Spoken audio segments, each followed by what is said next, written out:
السلام علیکم ورحمۃ اللہ وبرکاتہ۔ حضرات ناظرین و سامعین، استقبال ہے آپ کا ہمارے YouTube channel general news India میں۔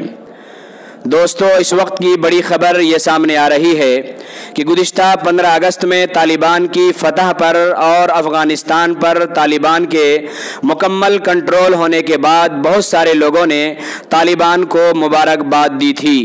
اس حوالے سے ہندوستان کی دو بڑی شخصیات یعنی مولانا محمد خلیل الرحمن سجاد نعمانی اور سنبھل سے رکن پارلیمنٹ شفیق الرحمن برق صاحب نے بھی طالبان کی جیت پر مبارکباد دی تھی، جس کے نتیجے میں سنبھل سے رکن پارلیمنٹ شفیق الرحمن برق کے خلاف بغاوت کا کیس درج کر لیا گیا ہے۔